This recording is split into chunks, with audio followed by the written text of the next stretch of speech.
Hello everyone, welcome back to my channel commerce edu club. My name is Zeba Naaz और आज हम लोग पढ़ेंगे approaches of marketing. Approaches of marketing को जानने से पहले हमें ये पता होना चाहिए कि मार्केटिंग क्या होता है।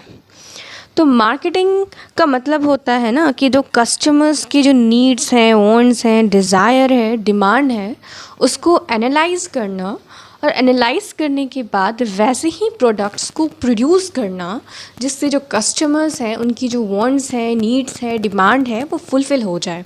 अब जो ये मैंने टर्म यूज़ किया कि नीड, वांट, डिज़ायर, डिमांड क्या है, तो इन दोनों ये सारे जो वर्ड्स हैं ना, ये सिनोनिम्स नहीं हैं, ये डिफ़र करते हैं एक दूसरे से और इसका मैंने सेपरेट वीडियो बनाया हुआ है, तो मैं आपको लिंक डिस्क्रिप्शन में डाल दूँगी, आप वहाँ से देख लीजिएगा। तो अप्रोचेस ऑफ मार्केटिंग क्या है? अप्रोचेस का मतलब क्या होता है? Way of tackling something, way of doing something. So जो मार्केटिंग है उसको किस किस वे से किया जाता है, ये होता है अप्रोचेस ऑफ मार्केटिंग।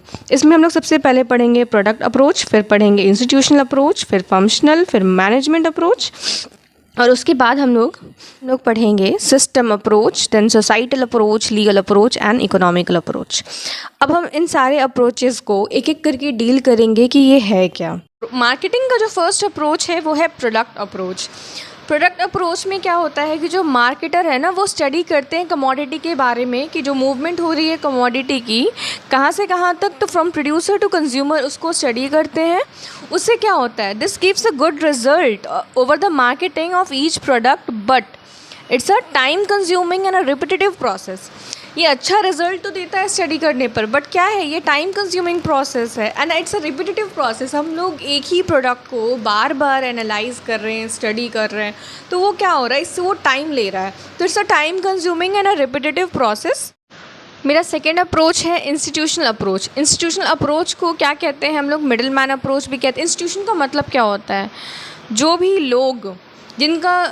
लोग या ग्रुप कह लीजिए जो फॉर्म होता है, जिन ऐसे लोगों द्वारा जिनका जो मोटिव होता है, जिनका मकसद क्या होता है, सेम होता है, उसको हम लोग इंस्टीट्यूशन कहते हैं।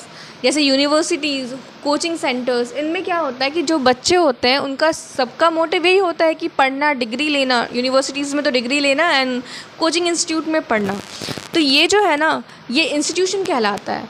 तो इसमें है क्या कि ये ऐसे इंस्टीट्यूशन के ऐसे फंक्शन को इम्पोर्टेंस देता है जो कि क्या मार्केटिंग से रिलेटेड हो, वैसे लोगों पे इम्पोर्टेंस देता है जो मार्केटिंग का वर्क करते हो। ठीक, तो इसमें क्या आ गए, होलसेलर हो गए, रिटेलर हो गए, एक्सपोर्टर्स हो गए, इम्पोर्टर्स हो गए। तो इनके फंक्शंस जो भी ये परफॉर्म करते हैं उन पे इनका फोकस रहता है, इनको एनालाइज करते हैं। ये होता है इंस्टीट्यूशनल अप्रोच। उसके बाद आया फंक्शनल अप्रोच। मार्केटिंग जो है ना, that splits into many functions. जैसे कि मैंने बताया कि मार्केटिंग के डिफरेंट फंक्शंस होते हैं, क्या क्या होते हैं, तो buying, selling, pricing, standardisation, advertising, packaging, ये सारे जो फंक्शंस हैं मार्केटिंग के, उसको स्टडी करना डिटेल में, उसके नेचर को, नीड के इम्पोर्टेंस को, उसको सारे फंक्शंस को, ईच फंक्शंस को जो है ना स्टडी करना डिटेल में, ये होता है फंक्शनल अप्रोच। उसके बाद हम लोग पढ़ेंगे मैनेजमेंट अप्रोच। मैनेजमेंट अप्रोच में क्या है ना कि it is concern with how managers handle specific problems and situations. Management का मतलब डेफिनेशन क्या है, डेफिनेशन मैनेजमेंट का एक्चुअल में यही होता है कि art of getting things done with the help of others. जो भी हम लोग जो भी मैनेजर्स जो क्या करते हैं, वो दूसरे अपने लेबर्स के द्वारा जो काम को करवाते हैं, वो किस तरीके से करवाते हैं, उसको हम लोग मैनेजमेंट कहते हैं। तो इसमें यही है कि जो मैनेजर्स जो हैं वो अपनी जो प्रॉब्लम्स है इंस्टीट्यूशंस के, जो ऑर्गेनाइजेशन के जो प्रॉब्लम है, उसको वो कैसे हैंडल करते हैं, इनका मेन फोकस उस पर होता है। That it is aim through the evaluation of current market practices to achieve the specific marketing objective. जो भी करंट मार्केटिंग प्लानिंग चल रहा है, जो भी वर्क किया जा रहा है उस मार्केटिंग पे, उसको किस तरीके से बेहतर बनाया जाए ताकि जो फ्यूचर्स में मार्केटिंग के ऑब्जेक्टिव हैं उसको अचीव किया जा सके। It is all about management approach. मेरा सिक्स्थ अप्रोच है सोसाइटल अप्रोच। सोसाइटल अप्रोच में क्या है कि no importance given on how the business meet the consumer needs. इस पे फोकस ही नहीं है कि जो बिज़नेस है वो कंज्यूमर नीड्स को कैसे फुलफ़िल करते हैं, कैसे मीट करते हैं। इसका अटेंशन किस पे, attention is pay to the ecological factors like sociological. cultural, legal, etc., and a marketing decision and the impact on society's well-being. तो इसका फोकस पर्टिकुलर कंज्यूमर्स पे ना हो के ओवरऑल सोसाइटी पे होता है, इकोलॉजिकल फैक्टर्स पे होता है. इकोलॉजी किसको कहते हैं? इकोलॉजी जो टर्म है इसका मतलब क्या होता है कि जो कैसे जंतु हैं वो कैसे खुद में इंटरैक्ट करते हैं और वो इन्वायरमेंट से कैसे इंटरैक्ट करते हैं, ये होता है इकोलॉजी. ठीक है, तो इकोलॉजिकल फैक्टर्स जो भी सोसाइटी से रिलेटेड है, कल्चर से रिलेटेड है, लीगल से रिलेटेड है ना, इन पे फोकस होता है.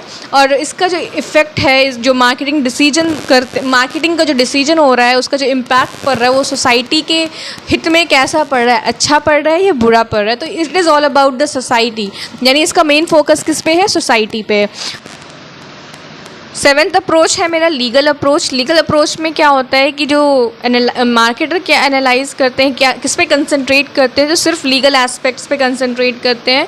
अदर इम्पॉर्टेंट एस्पेक्ट्स बहुत ज़्यादा मिसिंग होता है. कुछ सिर्फ लीगल एस्पेक्ट्स पे फोकस होता है लीगल अप्रोच में. For example sales of goods act, carrier act etcetera, इन सारे जो एक्ट्स हैं इन पे फोकस किया जाता है. इंडिया में क्या होता है, जो मार्केटिंग अप्रोच है वो कंट्रोल किसके द्वारा किया जाता है? तो वो सेल्स ऑफ गुड्स एक्ट या फिर कैरियर एक्ट द्वारा ही किया जाता है.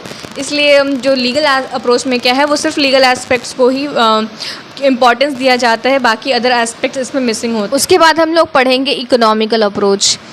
जब भी जो ये टर्म है economical, it is related to the money और something we say it is very economical means it is very cheap. तो ये मनी से रिलेटेड है.